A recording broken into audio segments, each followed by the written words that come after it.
আসসালামু আলাইকুম। সুপ্রিয় দর্শক শ্রোতা,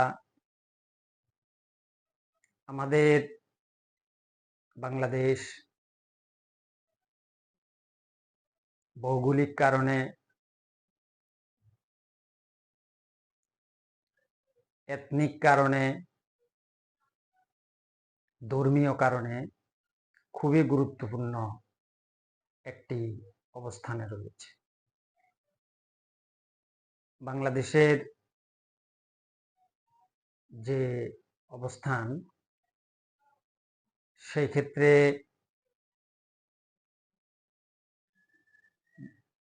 আমাদের পার্শ্ববর্তী দেশ ভারতের জন্য বাংলাদেশ খুবই গুরুত্বপূর্ণ একটি অবস্থানে রয়েছে। ভারতের পররাষ্ট্রনীতিতে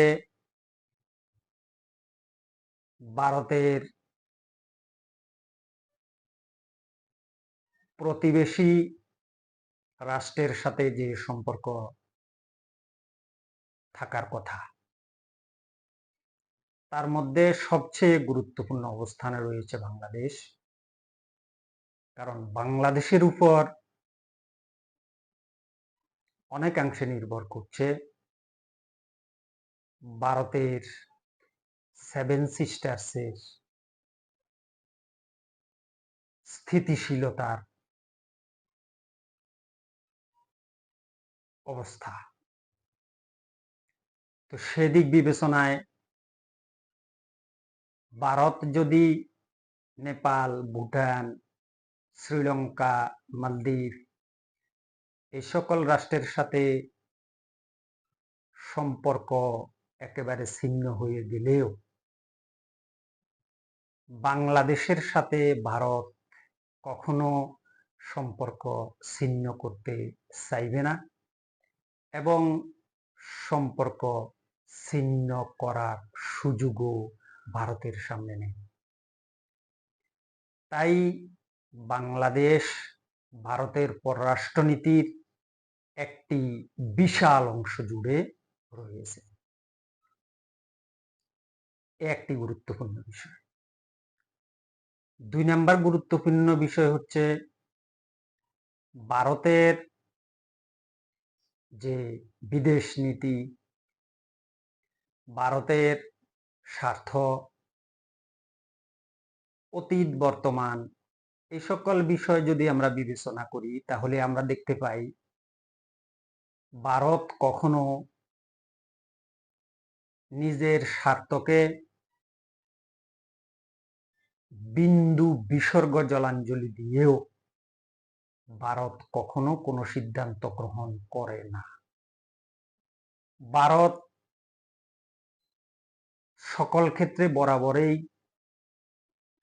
তার স্বার্থের 100% আদায় করে। এমন নয় যে ভারত দ্বিপক্ষীয় কোনো রিলেশনশিপে অন্যদের স্বার্থকেও প্রাধান্য দেয়, নিজের স্বার্থকেও সে যথেষ্ট আগলিয়ে রাখে। বিষয়টি এমন নয়। বরাবরই দেখা গেছে ভারত সকল ক্ষেত্রে নিজের স্বার্থকে 100% আদায় করতে গিয়ে প্রয়োজনে অন্য পক্ষের স্বার্থকে সম্পূর্ণরূপে ডুবিয়ে দিতেও ভারত কখনো কার্পণ্য করে না। এই ২ নম্বর বিষয়, গুরুত্বপূর্ণ বিষয়। এই দুটি গুরুত্বপূর্ণ বিষয় যদি আমরা বিবেচনায় রেখে বর্তমান ভারত, বাংলাদেশ, যুক্তরাষ্ট্র এই ৩ রাষ্ট্রের বর্তমান যে অ্যাকশন প্ল্যান রয়েছে সেটিকে যদি আমরা বিবেচনা করি, তাহলে বিবেচনা করাটা সহজ হবে, অর্থাৎ অ্যানালাইসিস করাটা সহজ হবে। বাংলাদেশের বর্তমান প্রেক্ষাপটে বাংলাদেশের সাথে এখন পররাষ্ট্রনীতিগত খেলায় যে সকল রাষ্ট্র অতীতে জড়িয়েছিল, ইতিমধ্যে সক্রিয়ভাবে জড়িত হয়েছে। তারা হচ্ছে চায়না, ভারত, পাকিস্তান, যুক্তরাষ্ট্র, সাথে সাথে রাশিয়া। অন্যান্য দেশ রয়েছে, কিন্তু এই রাষ্ট্রগুলোর অংশগ্রহণ হচ্ছে সবচেয়ে গুরুত্বপূর্ণ এবং এরাই গুরুত্বপূর্ণ রোল প্লে করছে। তো আমরা ইতিমধ্যে বিভিন্ন মিডিয়ার মাধ্যমে আমরা জানতে পেরেছি, সকলেই জানতে পেরেছেন, পাকিস্তান এখানে মঞ্চে, পাকিস্তান এই অঞ্চলের মঞ্চে পাকিস্তানের আগমন ঘটেছে। আমরা সুপারফিশিয়ালি অনেক কিছু দেখতে পাচ্ছি, কিন্তু ইন্টারনালি একটি বিষয় সকলের নজরে হয়তো এসে থাকবে, বিশেষ করে যে সকল ব্যক্তিবর্গ পররাষ্ট্রনীতি এবং প্রতিরক্ষা নীতিতে অভিজ্ঞ রয়েছেন, তারা একটি ক্লুকে অবশ্যই গুরুত্ব দিয়ে বিবেচনা করছেন বলে আমি মনে করি। সেটি হচ্ছে, ইতিমধ্যে আমরা দেখতে পেয়েছি আমেরিকা যুক্তরাষ্ট্র ভারতকে বাংলাদেশের সাথে সম্পর্ক উন্নয়নের দুতিয়ালি করছে। তারা চায় ভারতের সাথে বাংলাদেশের সম্পর্কের একটি উন্নতি ঘটুক। তো এখানে কোনো আবেগ কাজ করবে না, এখানে কোনো আমেরিকার স্বার্থ কাজ করবে না। ভারত তখনই কেবল বাংলাদেশের সাথে সম্পর্ক উন্নয়নে রাজি হবে যখন ভারত নিশ্চিত হবে যে ভারতের সকল স্বার্থ সম্পূর্ণরূপে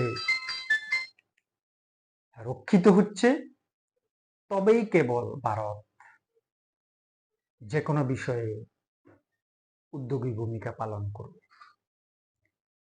তো ইতিমধ্যে আমরা হালকা হালকা করে বুঝতে পেরেছি যে ভারত আমেরিকার প্রস্তাবে মনে হচ্ছে রাজি হয়েছে।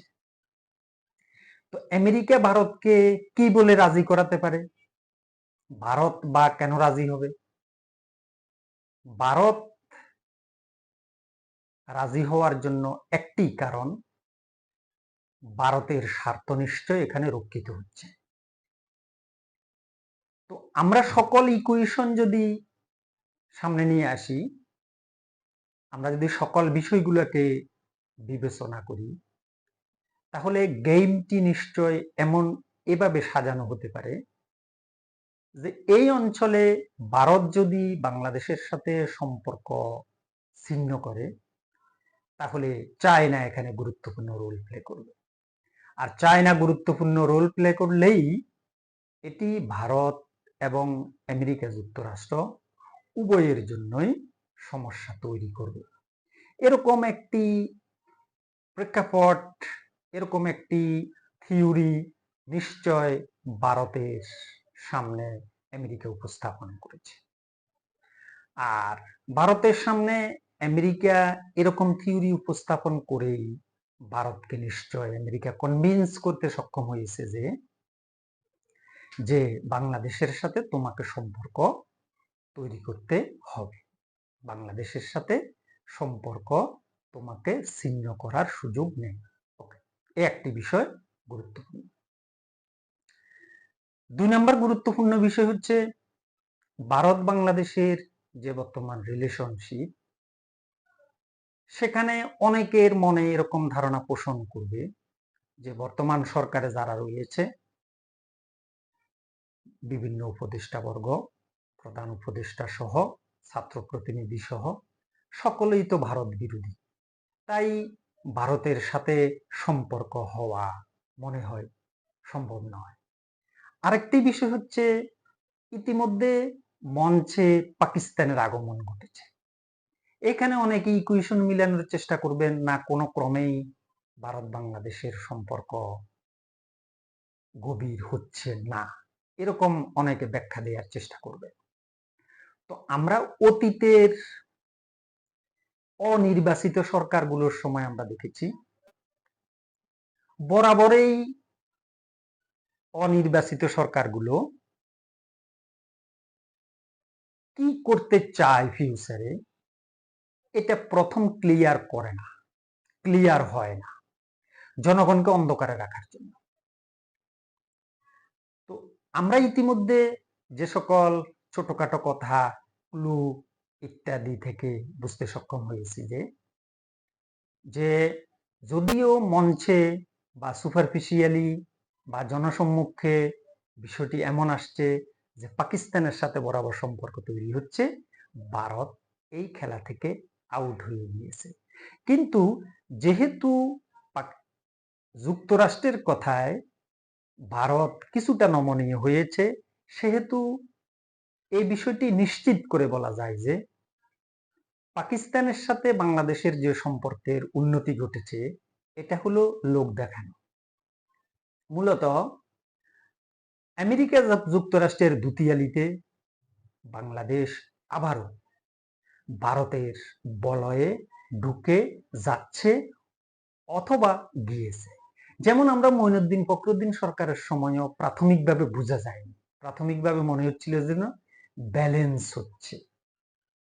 মঈনুদ্দিন ফখরুদ্দিন সরকার মূলত কোন দিকে কাজ করছেন এই কথাটি তখন বোঝা যাচ্ছিল না, কিন্তু ধীরে ধীরে বিষয়টি ক্লিয়ার হয়েছে। এইবারও সকল ইকুয়েশন, সকল সিমটমস, সকল খেলার যে পার্টনার, আবহাওয়ার পূর্বাভাস, সকল কিছুই সতর্ক মহলের সামনে এই ইঙ্গিত দিচ্ছে যে মেবি বাংলাদেশ ভারতের বলয়ে অলরেডি ঢুকে গিয়েছে। কার দুতিয়ালিতে? আমেরিকা যুক্তরাষ্ট্রের দুতিয়ালিতে। মনে রাখতে হবে এই অঞ্চলে বাংলাদেশ আমেরিকার কাছে যত বেশি গুরুত্বপূর্ণ তার চাইতে বেশি গুরুত্বপূর্ণ হচ্ছে ভারত। কারণ ভারতকে আমেরিকার স্বার্থেই এখানে টিকিয়ে রাখতে হবে। কারণ আমেরিকার প্রধান শত্রু হচ্ছে চায়না। তাহলে চায়নাকে ট্যাকল করার শক্তি কিন্তু বাংলাদেশের নেই, চায়নাকে ট্যাকল করার শক্তি কেবলমাত্র ভারতের রয়েছে। তাই ভারতকে আমেরিকার লাগবেই। আর ভারতকে ঠিক রেখে বাংলাদেশকে উভয়ে কিভাবে ভোগ করবে এ ধরনের একটি গেম কিন্তু এখানে অলরেডি চলমান রয়েছে।